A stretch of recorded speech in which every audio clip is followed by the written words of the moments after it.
To the video. What does that say? We've got some questions here. If you want more cycling related content, go check out Durianrider Cycling Tips.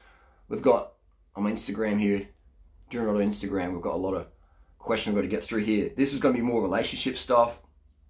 Cycling stuff's on the Durianrider Cycling channel.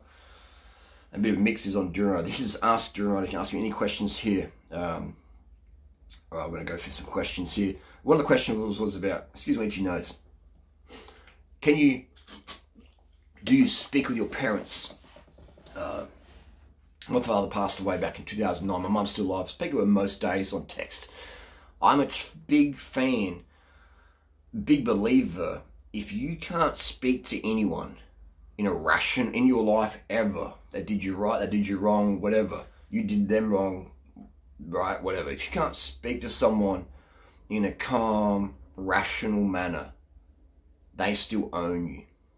Right? If someone did something, I don't speak to, you see a roar, and you get some reaction, they still own you. No, they don't. Yes, they do. No, they do. Right? They do. Just like if a cockroach walks in your arm and you freak out, the cockroach owns your emotional real estate. Cockroaches on me, I'm oh, that was a cockroach. You know, like think about it. You know, would you want to go through life where people own parts of your thoughts and emotions? You don't own them. You know, you see someone, you're like, oh, they own you. You know, they own you. Like I own some trolls out there. They see me and they just do like this.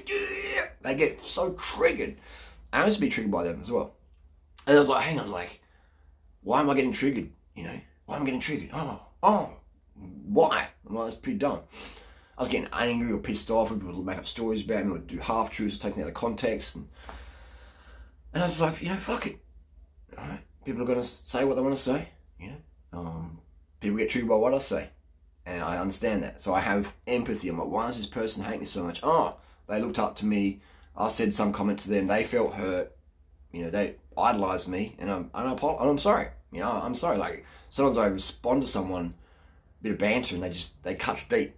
All right, and then it goes from there, and then there's just like, and I'm pretty stubborn, and I don't like to give up, and then I've learned to, hey, just let it go, man, just let it go. So, put my hand up for all those people out there.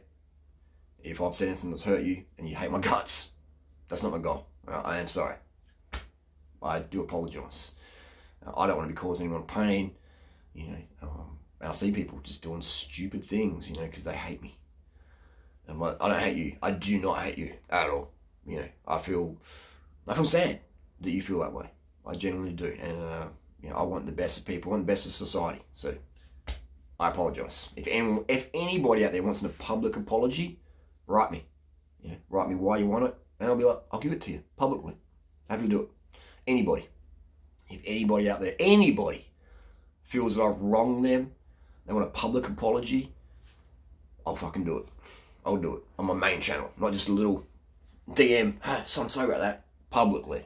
If you can't own your shit publicly, if you can't own your mistakes publicly, they own you. If you can't talk to your parents or talk to someone or whatever, rationally, calmly, I don't think you're a conscious human being yet. And that's not me trying to stir anything up. I'm just saying, I see myself as a conscious human being. And that means I have to hold myself to a certain standard. So if I make a mistake or piss someone off or I have a bad moment and I say something I regret, I'm going to say, you know what, I said that. I take ownership of that. I was in a bad state or blah, blah, blah. I was on the car or I just had the wrong context. I apologise. You know, how can I make it better? I'm wrong. I'm sorry. How can I make it better? You know, anything in my life. So if you can't get to that point, what's the point of living for me? It's like, I want to be a conscious human being. I enjoy being a conscious human being. And choosing to be conscious means you own all your shit. Not just some selective morality shit where you're like, well, oh, but I can't apologise to them because I did this to me. No. You know what I mean? Own all your shit. Alright? All your shit. All of it. Every single bit. And if people don't want your apology or don't want to talk to you, that's fine. That's on them. You know, it's not really fine because it means they live with that now. But that's their choice. Okay, I'm just saying. I'm happy to apologise to anybody There's no little asterisk there, except for such and such. Anybody, all right? Anybody out there. Because I understand that I put myself up as a coach, a guru, or inspirational figure, and a lot of people have had profound transformations from taking my advice. Profound. And then they might write me or something, and I diss them. You know, not trying to diss them, or maybe I do, but you know what I mean? And they're just like, they feel cut deep. I get that now. And I'm sorry, I've got to be better with my words. Less jumpy, less jumping to conclusions. And so I haven't really understood my position of authority or power as an influencer, where I'm helping people changing their lives totally, more than probably anyone in the world.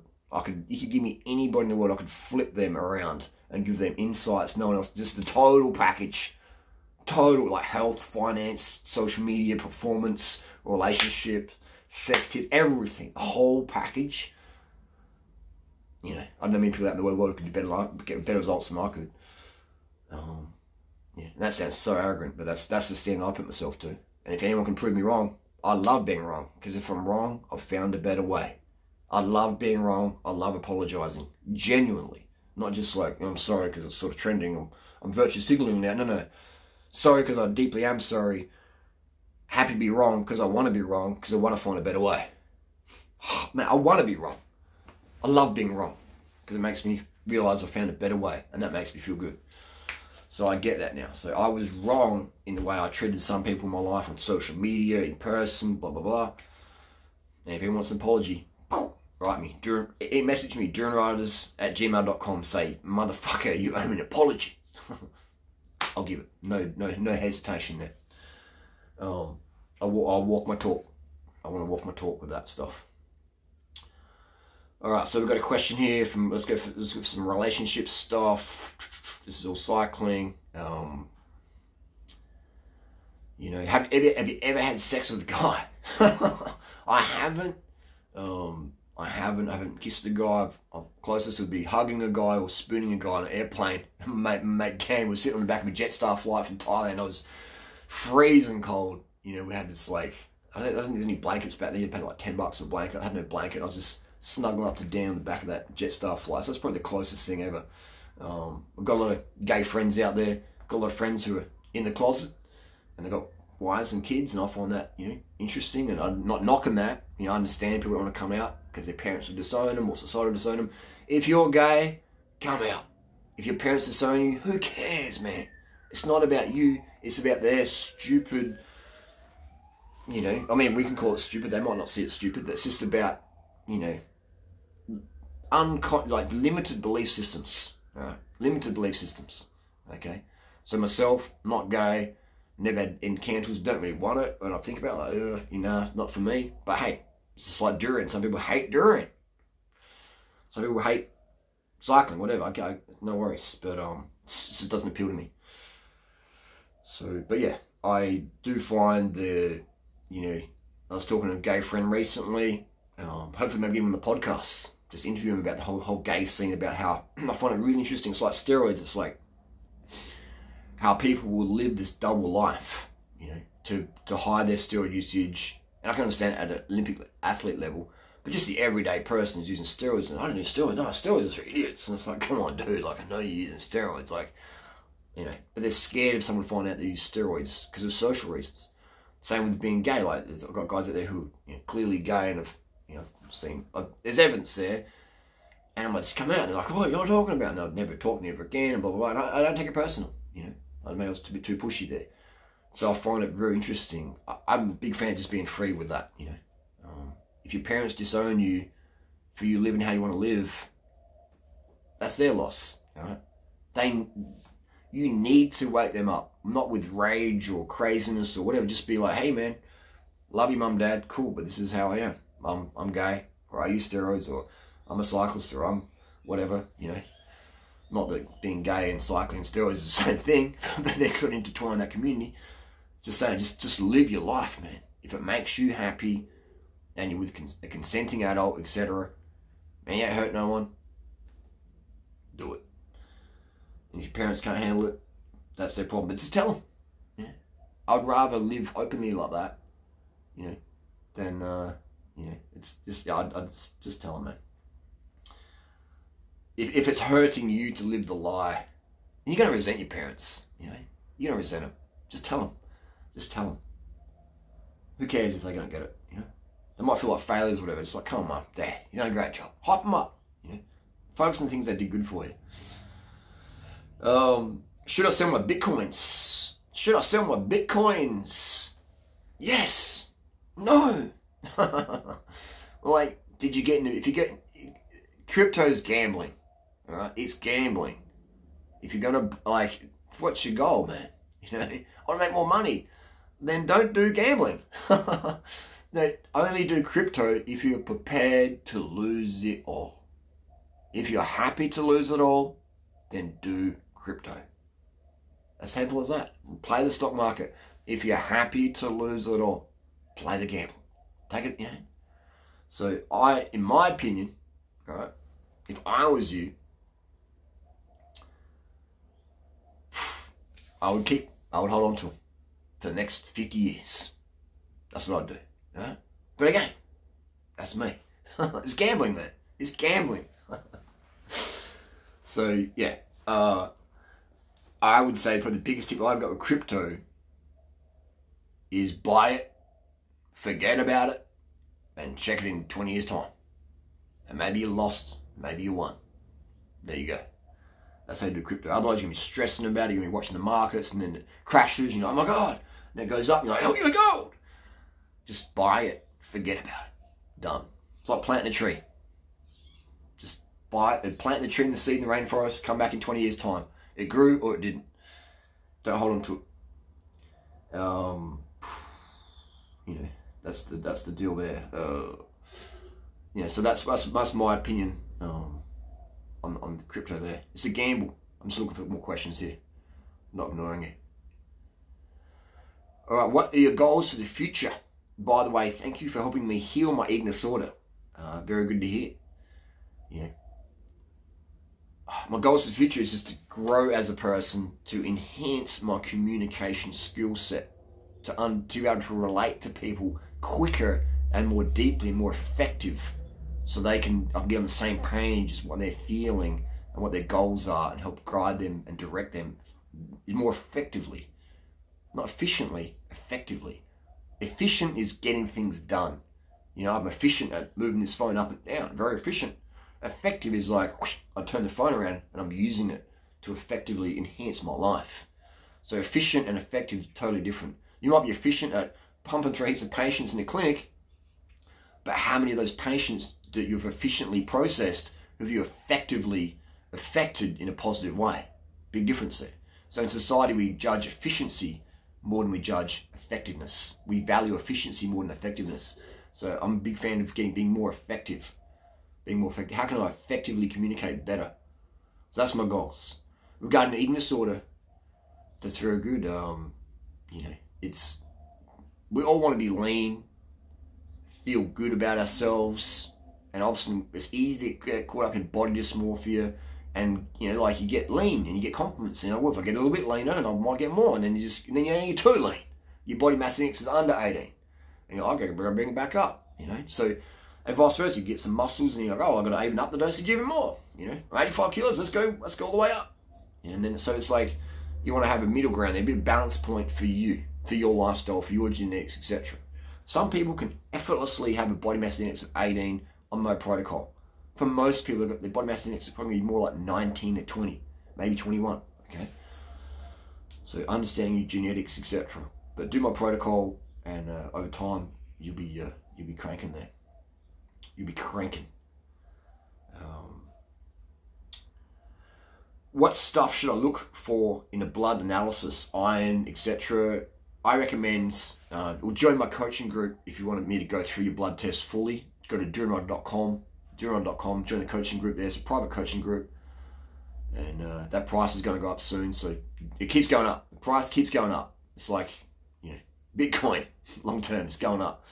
So what should you look for in a blood analysis? Ferritin, hemoglobin, free testosterone, estrogen, and SHBG, sex hormone binding globulin, those numbers, those parameters. ESR is good. Thyroid, your T3 and your TSH, B12, and that's about it. That's about it. How long does metabolic damage take to repair? Dieted up and down for probably 10 years. So this person's got a decade of dieting up and down, and that's not uncommon. All right? I'm not here to judge and go, oh, geez. People ask me these questions because I'm no judgment here, in a negative judgment. I mean, I assess. I guess I judge to a degree, but I'm not like, oh, look what you've done. You're stupid. You're an idiot, aren't you? No. I have empathy. I understand. How long is it going to take? It depends how hardcore you dieted down. You know what I mean? Depends how drastic you were. Did you use thyroid meds? Did you use stims, etc.? So it depends. Either way, you're on the right track with me. It'll take as long as it's going to take. But what's going to happen is you're going to start to feel better in almost that day. Why don't I drink Sprite anymore? Because it's sugar-free. Most Sprite's sugar-free, and it's got the acids in it. You know, there's so much acids in soda. So why would you drink acid when it's got no sugar in it?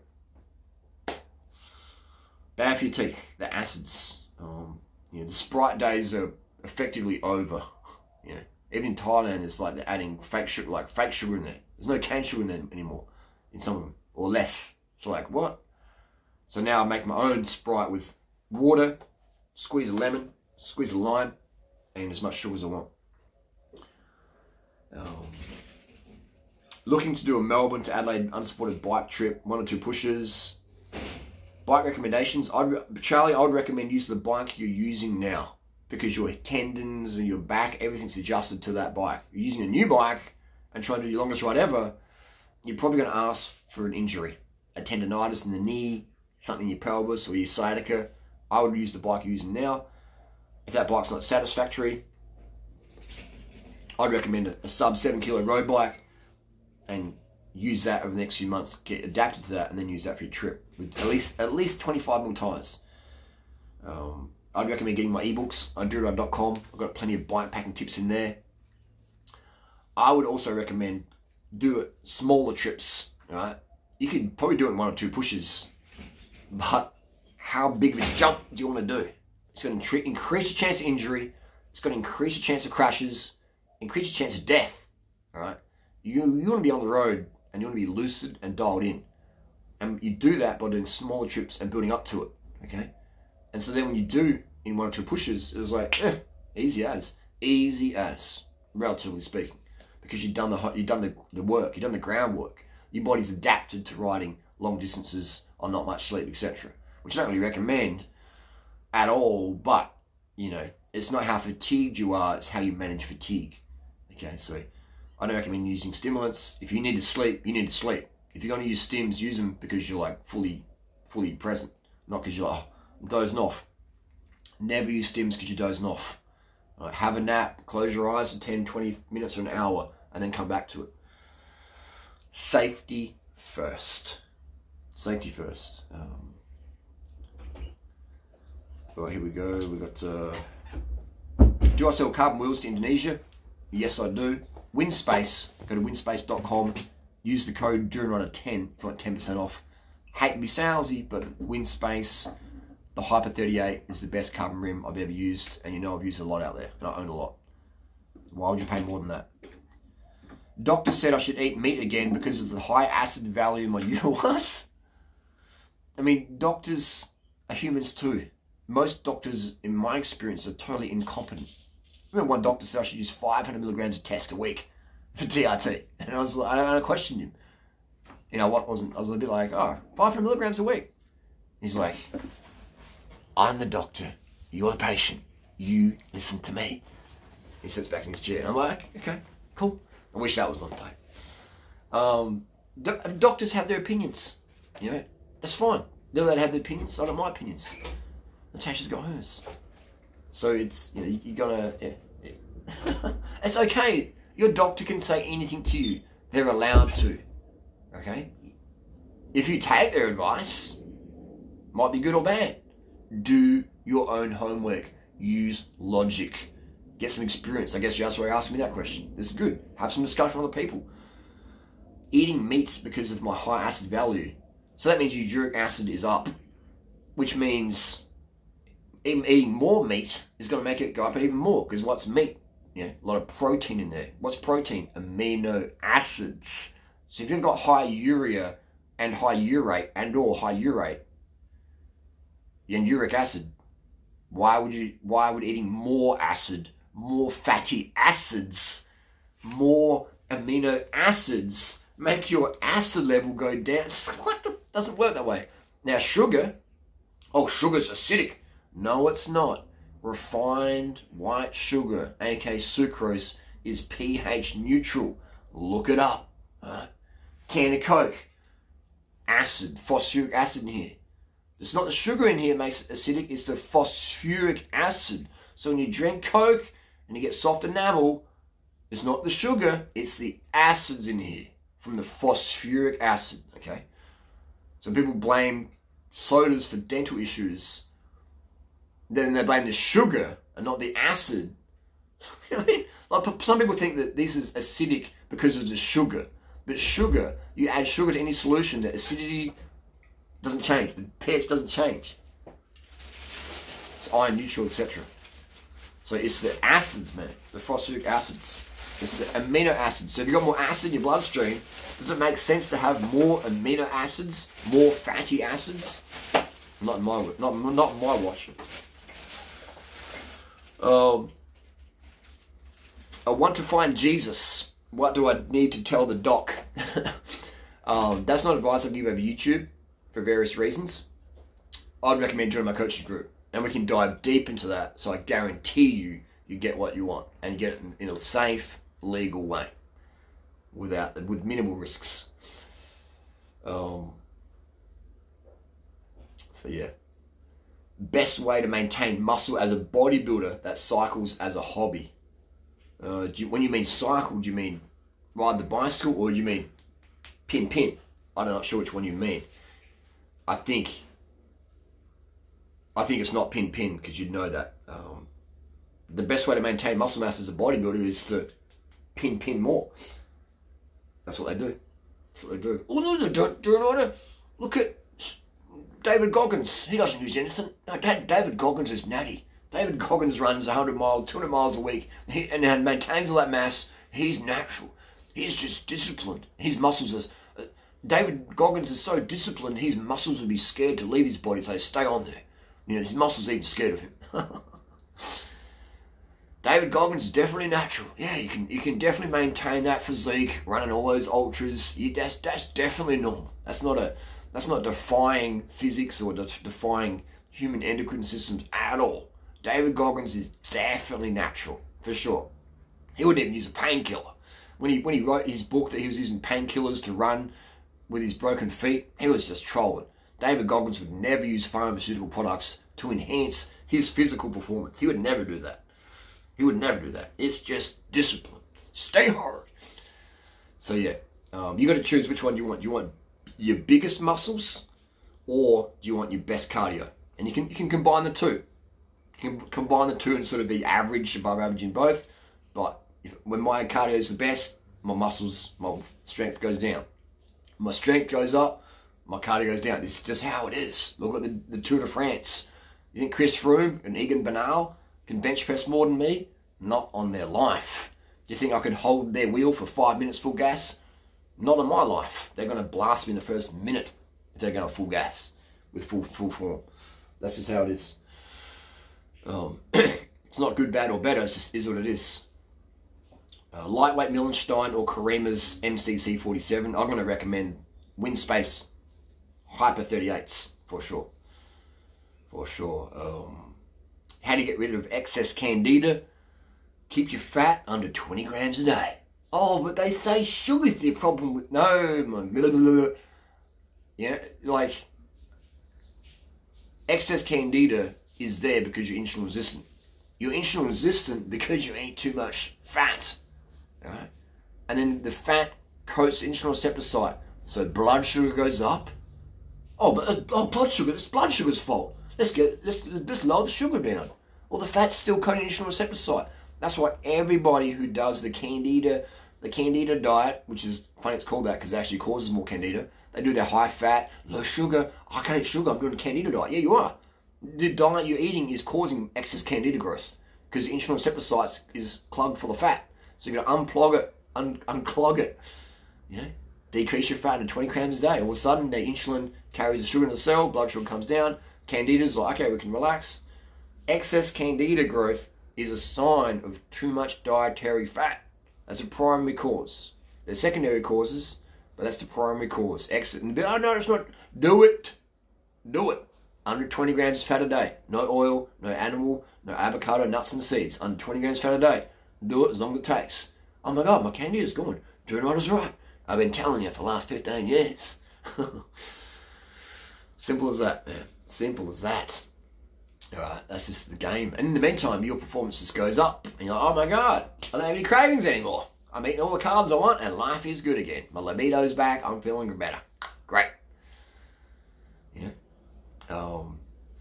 How long does anorexia recovery last? I'm going to say as long as you want it to. I'm going to say, you're talking mental or physical? Mentally, 5 minutes. It takes 5 minutes to go, you know what? I'm sick and tired of being a sick and tired, anemic, whiny, drainbo for everyone around me. I'm going to step up and carb the fuck up. I'm going to keep my fat intake low so I don't get the stupidly 120 kilo metabolic rebound a lot of people get. I'm going to take control of my emotions and thoughts. I'm going to have as much carbs as I want. I'm going to start with having sugar water. Most anorexics are scared of having sugar. Most are. Not all, but most are. And that's the thing, is sugar is pH neutral. Sugar is your friend. Sugar is a social pariah. Sugar is what you need to have in your daily life. Adding in refined sugar to fruit on top of watermelon, oh my God, that's just bliss. As much as you want. Keeping the oil away. So when you're gaining weight, you're just gaining into a healthy BMI versus going there and beyond. Because now you have no self-control, you're eating KFC and this fried stuff, blah, blah, blah. And people say, well, you need to eat that, because if you can't eat that, you have an eating disorder still. I disagree, man. I disagree. And this is the same people who say, don't eat too much sugar now. Like, hang on, who's got the eating disorder? You need sugar. You don't need a bucket of KFC. You don't need oil. Right? You don't need these things, but you need sugar. Every cell in the body, the 30 trillion cells run on sugar. So to ban or dislike the nutrient, the sucrose thing that the body loves the most, 50-50 glucose and fructose molecules there, body loves it. We have a sweet tooth for a reason. We can't taste fat, we can't taste protein. We don't need much of those two things. We need as much sugar as our body craves. So that way the girl becomes obese and whatever, she just goes from anorexic BMI to a glow up 19, 20, 21 BMI, and then that's the ceiling, and then over time she's just smooths out into this amazing feminine, estrogenic, fertile, virile, radiantly glowing individual every single time. It's like no longer looking like Gollum and looking like more like one of Durianrider's Harley's Angels. Look at all my girlfriends when they were with me at their peak, and that's going to sound really wrong. Like, oh, do know, that's true though. Look at all my girlfriends when they're living with me after 6, 7 months or a year. They are at peak condition. I should say actually Fred took a bit longer because she'd followed my advice to a T. So she'd probably peaking around 2010 to 2016 in terms of performance-wise. So yeah, that's I can always get someone better than they get themselves. I can get people better results than I get for myself here. I don't know what it is. It's like I'm not that good at giving myself the results, but even though I have gotten fantastic results for myself, but I feel like I can help other people more than I can help myself. I'm not sure what that is. I think that's for everyone. We can sort of see other people making mistakes more than we can see our own mistakes, maybe. But yeah, how long does it last? Mentally, it's changed like that. Physically, it can take a few months. That's why I don't recommend the high-fat route. I don't recommend what the clinics recommend. Just go all in. Don't recommend that. Just harden your organs. Just harden your aesthetics. Just harden your hormones. Just harden your mood. Just don't do that. Do the Durianrider protocol. Low-fat, unlimited carbs. Do I believe in God? This morning I feel like I did, in bed with Natasha. But I believe in just treating people how you want to be treated. If you would be upset if somebody did that to you, don't do that to them. Simple as that.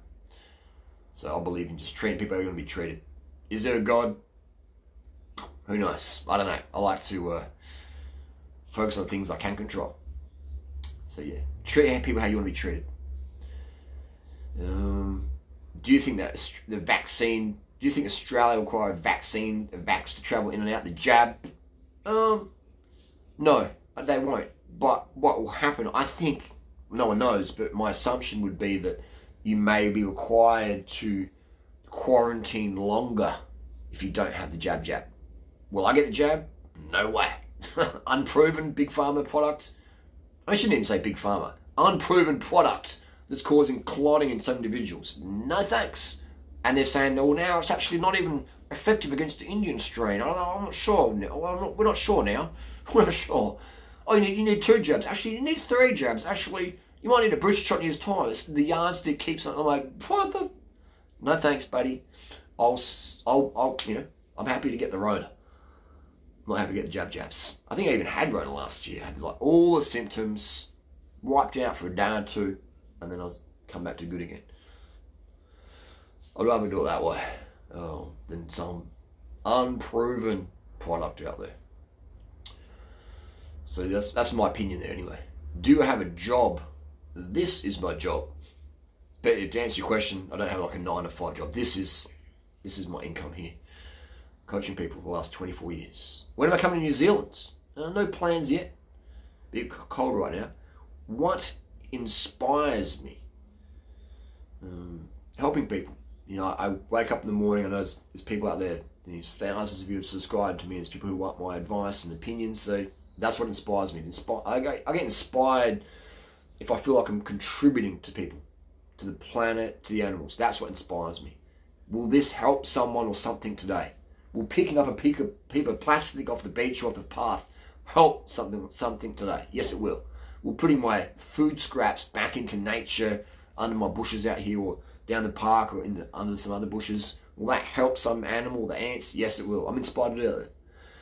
Will making a video inspire one person for 1 minute? Yes, it will. Okay, I'm inspired to take action on that. It doesn't take much to be inspired, and that's why it's easier for me to have a greater state control, a greater mood control, because I understand deeply I control my thoughts and emotions. Whatever happened in the past wasn't good, blah, blah, blah. But what happens now is up here in my head. I control that.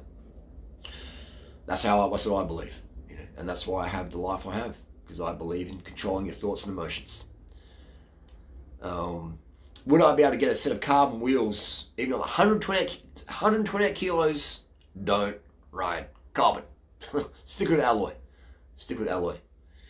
This is a great question. Should dudes get offended if their GF wants to use a vibrator? Not at all. You should be introducing your girlfriend to the vibrators, in my opinion. Introduce them to the bed and find out what your girl likes. Bring them on, man. Bring it on. If you're getting intimidated by a little vibrator, then you're gonna be losing some attraction going there. Right? It's not about you; it's about her, and she wants to have experiences. Let's roll with that. Let's learn with that. My body feels achy recently. Muscles weak. Is it too little protein or just not enough carbs? It's not too little protein. I'm going to say you might have the Rona. I'm going to say that you could be dehydrated. You're not drinking enough water. You're not peeing clear between 2 or 3 hours. And carbohydrate. That's probably what's going to be most likely. Or you're probably going to bed too late, or you're coming off stims, or you're coming down off some sort of meds. So there's a few factors there. If you want to go deep dive into that one, and we'll go through every single variable, there's probably about 10 I can think of, but the primary one is probably going to be carbohydrates and water. If you want to deep dive through those, go to Durianrider.com and join my coaching group. The price will be going up again soon. It goes up every few weeks or months, so if you want in, get in sooner than later. My friend told me yesterday rice is a fake carb. Natasha, rice is a fake carb. What do you say to someone like that? Ask them if rice is a fake carb, why, when you flip to the back packet on the nutritional value information, does it say 70 grams of carbs per 100? If it's a fake carb, fake means it's fake. Like, you know, a fake water bottle won't hold water. There'll be a hole in the bottom. So you put the water in there, you know, and it just falls out. That's a fake bottle. Haha, it's a prank, you know. A fake carb means there's no carbs in there, okay? So maybe your definition, maybe your friend's definition of fake is fake. They're using a fake definition of the word fake, because fake means that ain't what it is. Like if I said, this is fake Coca-Cola, it means it's not Coca-Cola. Maybe it's water in there, or it's lemon juice, or whatever. It's not Coca-Cola. A fake phone, you can't make phone calls on, you know. A fake helmet is not going to be as safe, potentially. Yeah, fake, like a fake cockroach made out of plastic rubber. The best sex position, for what? You know, in my experience, you got to find out what position is your girl's favorite. You know, it's going to be some positions she's not going to be liking because she's in a luteal phase, and it's a bit like, oh, you know, don't want that. And the cat jumped down the cupboard there.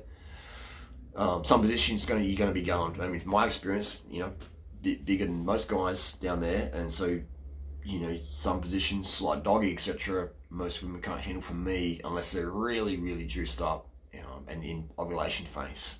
You know, so you got to find a position that you know, she likes, and if she likes it as a guy, you're gonna like it too. So you got to play it up and mix it around. And one position might work great today, and in an hour's time it doesn't work good. You're like, oh, there's a guy, oh my god, what's going on here? That's the feminine. What works in a minute doesn't work in an hour. Right, so you got to just roll with that. Roll with the feminine. Roll with her emotions and vibes. What's the question here? Am I living in Sydney? No, we were in Sydney for a holiday recently to visit Natasha's fam. So that's about it. It's got some more questions here, but right now we're at 37 minutes. I've got to do just a couple more. Let's go to 40 minutes. Show me a picture of you in metabolic damage. Be on my Instagram somewhere, I reckon. I don't have any on this phone. But yeah, I was about 73 kilos, which is what I am now, but I was, you know, I wasn't sort of muscular and lean. I was, you know, I had no definition in my face. I probably look healthier than most people, but I was a bit more like chipmunk. A bit more of a chipmunk, which is fine, you know, which is fine. I had restricted my carbohydrates in 2002 by accident, trying to do a raw food diet, all right? So I was eating fruit, which is great, but to get enough calories from fruit as an athlete is really, really tough. And I wasn't using refined sugar back then, so, you know, consistently I wasn't. So, you know, I just, yeah, rebounded there.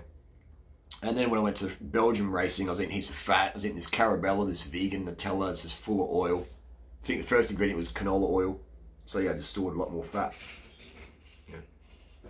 So combination of not enough carbs, 2002, plus, you know, eating too much fat in 2003, I was a little tub.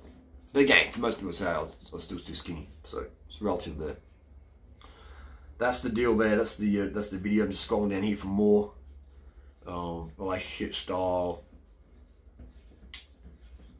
You know, we've got there's mostly cycling stuff here.